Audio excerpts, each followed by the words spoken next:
Hello, welcome to 21 This Week. I'm Susan Heltemes, filling in for Casey Aiken.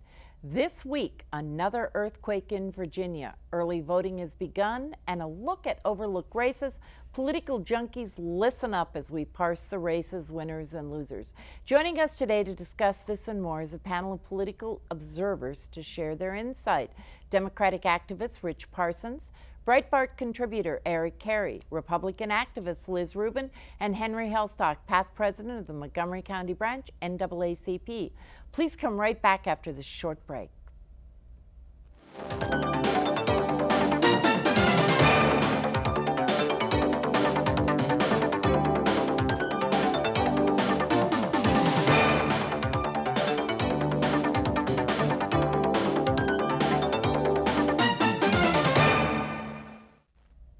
Welcome back.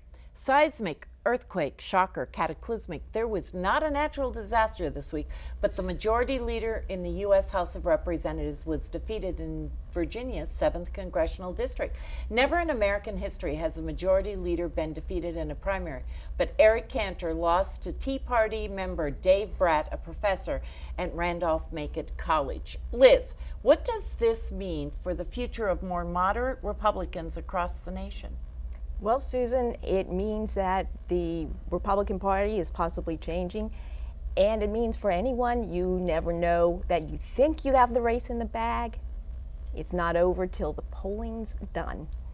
Well, Eric Cantor outspent Bratt $5 million to $150,000 and was supposed to win by double digits, but lost by 10%. Is the Tea Party off resuscitation, and might Senator Cochran be next? Mr. Cary. The whole idea of the Tea Party being on life support, as we have just seen this week, has been a story that's been misguided and misdirected. But here again, where Eric or Congressman Cantor lost is in his own country club. They had people hanging from the rails to see this professor talk about what he was going to do in the district. So in his own, not in his backyard, in his country club, he had standing room, people standing around. That right there says messaging outweighs money every day when you have the people that you're representing out there saying it for you. Well, Rich, what does this mean for Democrats? Well, first, I think Eric's right. I mean, there's a lot of talk about the money in this, but one thing I would correct him on, I don't think the Tea Party results so far this cycle are all that clear. They also took a shot at Lindsey Graham the same day as Eric Cantor and missed badly. Lindsey Graham won easily. There's all up till now in the primary cycle, Tea Party candidates have not done well against establishment Republican candidates. So this is maybe an outlier, maybe not. A lot of prognosticators are making statements about this race. Eric's exactly right. Money doesn't always win these races. That's one key lesson. Staying in touch with your district is a really good idea for incumbent legislators. That's another big lesson from this. I think a lot of misinterpretations going on the immigration issue. There's actually been polling in that district the same week as the election, and a majority of the Republicans, and even the Republicans who disliked Eric Cantor, support a path to citizenship and comprehensive immigration reform. So for Democrats, if the Tea Party is going to continue to push Republicans so far to the right on issues like immigration, they can say goodbye to the White House for a long time, because you can't make the electoral math work without Texas, California, Arizona, New Mexico, Colorado. I could go on, Florida. I think this showed, though, that there are more Congress people and senators going home more often. I'm sure that there are going to be more and more of them at the airport to stay in touch. But Henry, there's been much discussion this week regarding what caused this, whether it was the immigration reform losing touch. As we know, on the day of the election, he was at a Starbucks. What does this all say? It says a lot, really. And Eric and Rich really hit the nail on the head. He was out of touch with his district. He said the wrong things, which shot himself in the foot, a number of times. And he needed to really understand what his platform was. And his platform was being in the district, letting the people know what he stood for, and doing some of the things in the district instead of going nationally. Okay, so could anything like this happen in Maryland this election? Yeah. Someone. Yes. Where do you think it could happen? It could happen, but I have to say, and y'all may jump on me, but I have to say that Anthony Brown is playing it right. Mm-hmm. During his term as lieutenant governor, he wasn't in the community like he should, but coming up to this election, he started going out, reaching out, and his camp has done an excellent job is making him look like the people's choice. And kind of piggybacking on what Senator just said, is his challengers haven't been good like Brad did in Virginia, of pointing out the fact that he hasn't been there for them until he's asking for their vote. Yes. And that's one of the things that a lot of people have been really upset with politicians. You only come around when you're asking for the vote, but when we need you, we can't find you. But can we see this happen elsewhere in the country? Yes. What has happened is we've seen an evolution of the Tea Party movement. They are learning from the process, and they're going back and they're refining their process and their message. Hence, also, they're refining who they're selecting as candidates to represent and come forward. And in South Carolina, Graham had an easy way because he had 6 challengers around him. So that was a divide and conquer type thing. Yeah, but there's been other ones where it's been more of a one-on-one and the establishment person is one. But I wanted to pick up on one of the things you said, getting back to your question about can it happen here in Maryland. One of the factors is these very low turnout primaries. When you have a low turnout in a primary, any extreme faction on either side of the aisle can really have undue influence over the outcome, and the results end up not being representative of the public.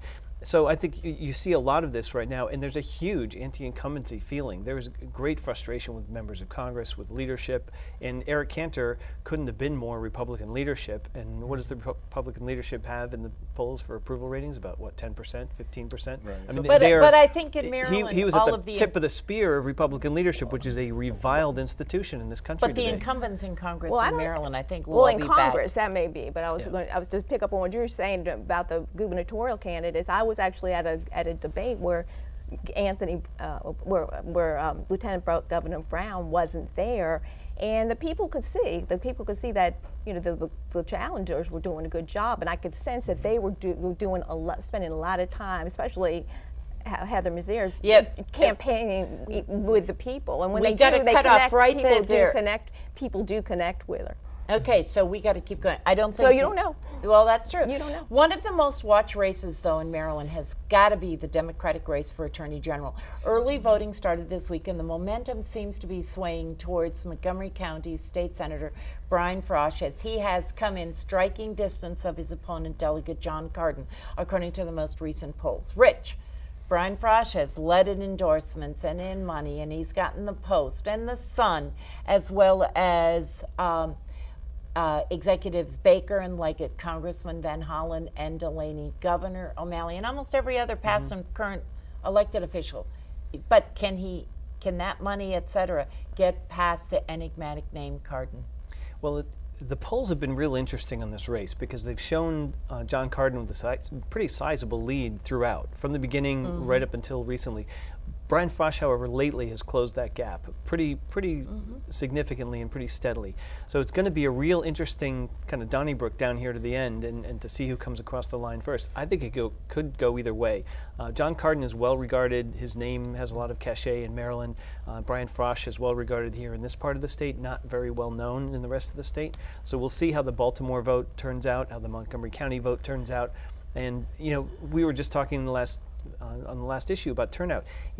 If turnout is as low as some people fear it's going to be in this election in Maryland, things can get very volatile and very, big upsets can happen in a low turnout election.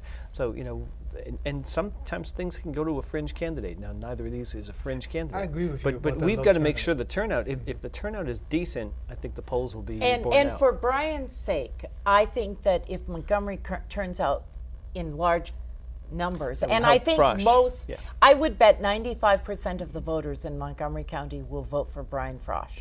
Well, I Well, don't know. people in Not- Montgomery I don't know if County it's are that high, familiar but- with the name, I don't know about familiar with the 95. name Frosh, but It in won't be other 95. parts of the state, they know it Carden, and they see Carden on the ballot. That's who are they going to think about? They're going to think Senator Ben Carden, because nobody thinks about Attorney General. Nobody outside Montgomery County knows who Brian Frosh is, but they need to know that this is not the Cardin who's in the Senate, who you like so much. This is Cardin who didn't show up for 75% of his votes, but still filed for 100% of his meal the money he's entitled And to. use city police to stage this marriage proposal. Right, and at the debate I went to But last see- week for Attorney General, Frost emphasized that I'll be the Attorney General and I will be there doing my job 100% of the time, and that's the person he will be. I have to give credit to Brian because Frost, he is Mr. running. Senator Frost. He is running a smart. He race. is. He's running a and very he, good race. You notice his ads. He's coming up with bullet points. I did this. I did this. I did this, so that people in Maryland, not just Montgomery County, know what he stands for So and on what the he has done. evening of the 24th, who do you think is going to win? Well, it's going to be tight. I can't, a tight race like this, you would think like at the Belmont, you thought that the California yeah, Chrome. but Yeah. then somebody else came through. You really don't know. It's going to be tight. And if Senator Frost continues to do smart campaigning, he'll be close. And I think he'll win. But that name recognition is I playing agree a big with part. Henry. I think Brian Frost can pull this out. Well, now that he has the Baltimore Sun's Yeah, I endorsement, think, that's going to help he's him got a lot momentum. through the rest He's of got the momentum. Liz, through the rest of the what state. are you hearing from your side? Is there any talk that you could defeat any Democrat in the general for Attorney General? No, it's not, and it's not likely that this is sort of the Attorney General's race is something you want on a nonpartisan basis to have the best Right. person in the state, Democrat or Republican, and Brian Frost is that person. He should be the next Attorney General, and I say that as a Republican. I think he's the best candidate, and he's entitled to the position. He does have the character and the decorum that I think fits Right. the position. I don't even agree with him on a good part of his voting record, but he has integrity, and I don't think anyone has question about that. He's an Yeah, and this is honorable, a very I important gotta, smart I got to give him guy. on the and- records and- of yeah. the things that he has Yeah. supported and everything. I'll be honest with you. I like Brave Boy primarily for what she has done in this community, and she doesn't have to do anything in this community for the African Americans and all. She came out and formed a committee to help. But that has nothing to do with being Attorney General. It was It has that something to do with someone's integrity Right. and being a community person. well, No, you she got is. the last Good. word. Stay tuned for more 21 right after this short break. I'm being serious, you know? No, she.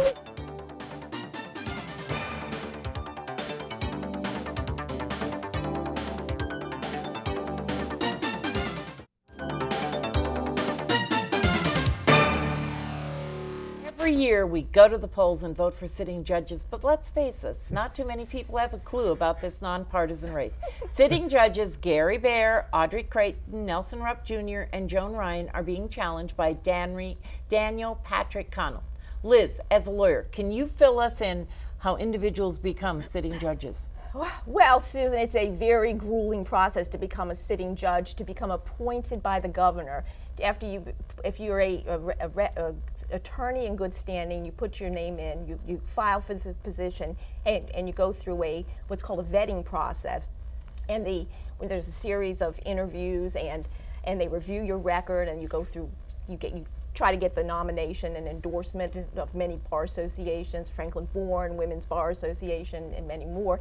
And then this Judicial Nominating Commission, which is like a nonpartisan body, has to endorse you, has to put your name in, and the governor can only pick from the names that are considered recommended candidates. And so all the people who are sitting judges went through that grueling process. How many people are usually on this list sent to the governor?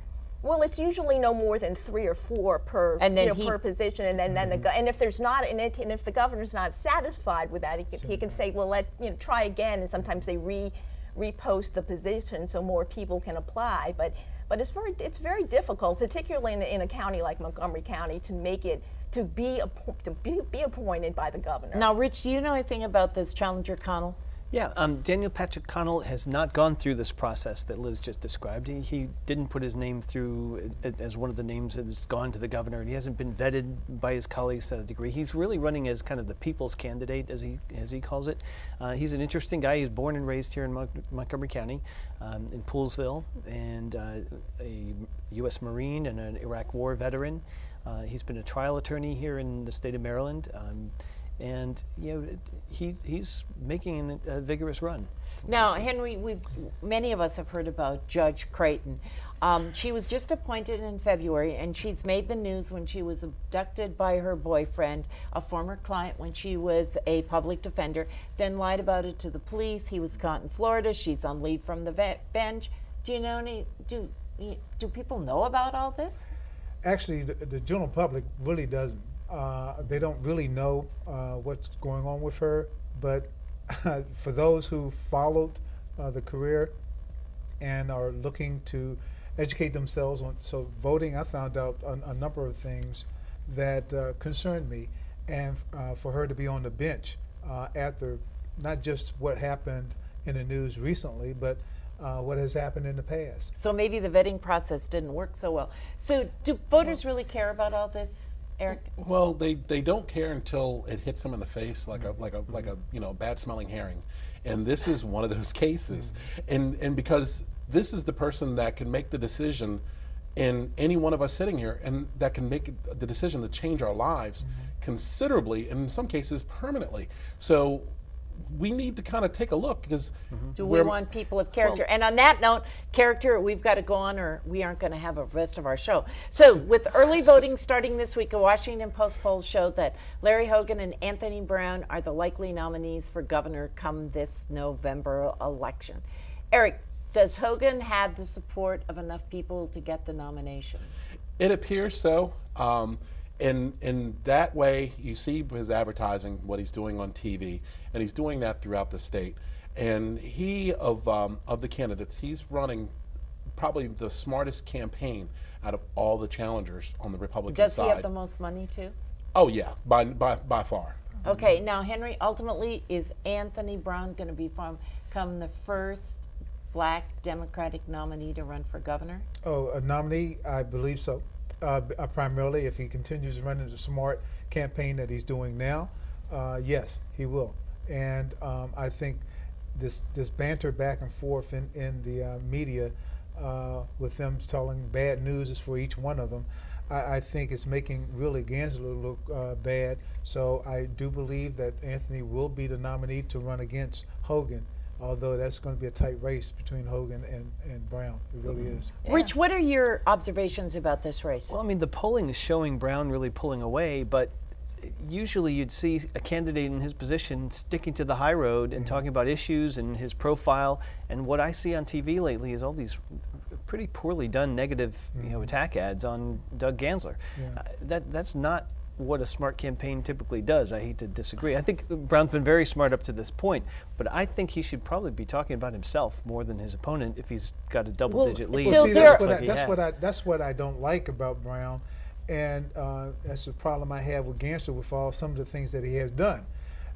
My problem is with Brown, he did not get out early enough in the community. He did not start doing some of the things he needed to do in the community like he should have. And that's why it's a big problem. But if these two start, this duking it out between the two of them, does Heather Mazier have a prayer? No. She's not. Well, you've seen her ad where she comes out and she goes. Right. Well, no, she says you hear seeing these two, fighting with each other like some schoolboys, and she pushes them aside. I'm the one. You think they're really going to change Annapolis? And then she kind of has this really balanced, positive approach about what she would do, and there's a mainstream block of voters that is the vast majority of the Democratic primary universe, and you got to be able to appeal to that mainstream block of voters, and Anthony Brown can do that, Doug Gansler can do that. Well, it's still a She can't. three-way race. It's Yeah, still, but- it's still Missouri, gonna- you Heather never know. Missouri, But Heather Heather Missouri is Missouri- so far to the left in the Democratic Party. She is. She Right. cannot connect with mainstream Democrats in the state the way that Anthony Brown can or Doug Gansler can. Well, and this week, so she's not going to be a factor Doug of more than Gansler 10%. brought out on a radio interview this week the fact that, and it shocked a lot of people when he commented on the fact that Heather Missouri does not have a college degree, and it was rather seismic in some communities. But like where in the state constitution does it, It say that you doesn't. need one? It and that's doesn't. you can't go and attack someone for their bona fides because they have a piece of paper. Right. Yeah. You go and look at what the person is, what they've done, and what they plan Well, to do. from what I heard, Doug did not do any favor for himself by doing that. No. You know. And because of that, you kind of you risk coming off as being kind of snobbish and kind of an aristocracy, where you're kind of being more of an elitist. What more than I'd like anything to else. see, I don't Doug- care about any of this stuff. What I would like to see is a governor who's going to tell me how we can get this state, and I'll Back talk about on more of track. this about my parting shots, back on track economically, because we are not getting it done. Okay, and on things that are not note, well. we got to wind up. We're going to be back with parting shots shortly.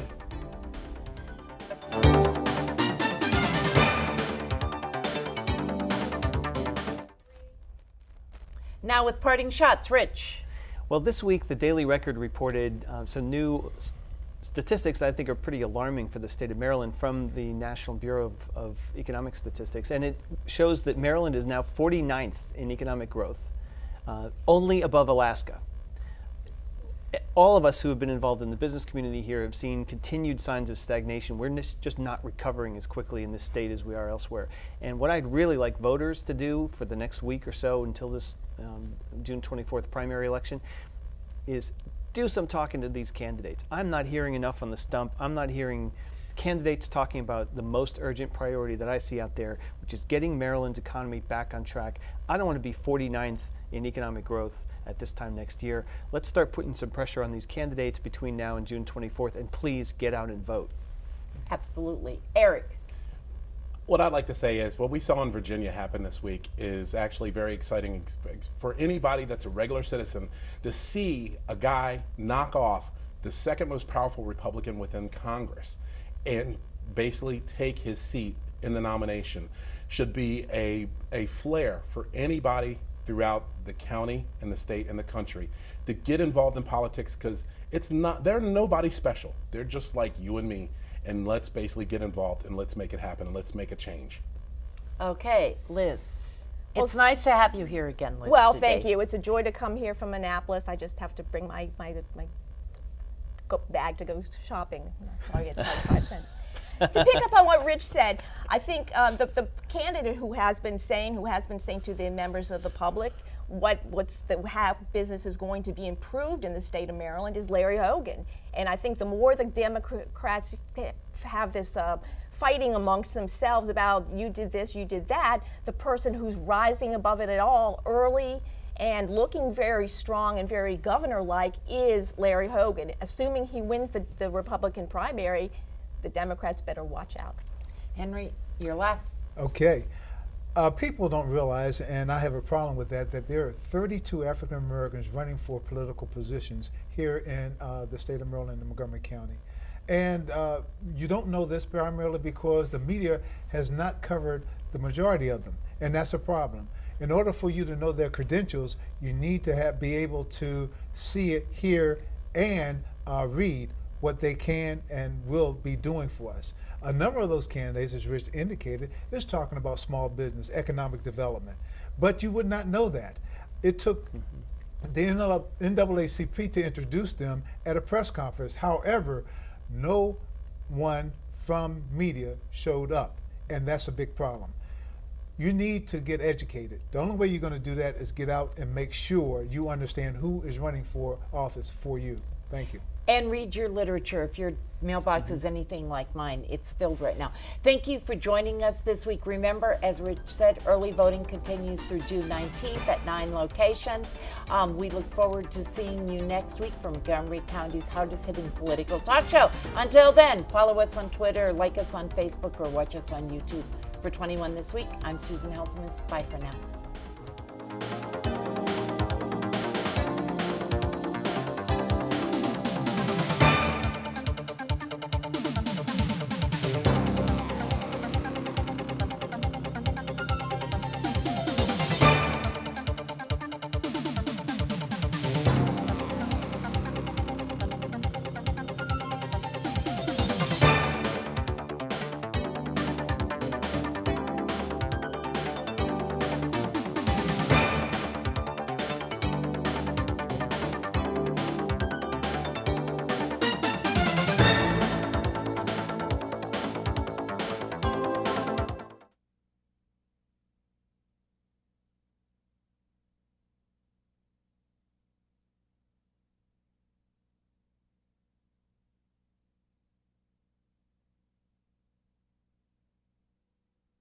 The 2014 primary election is almost here. Tune in for live Vote 2014 primary election night coverage on the Montgomery channel, or watch the coverage stream live at mymcmedia.org, Tuesday, June 24th, starting at 8 p.m.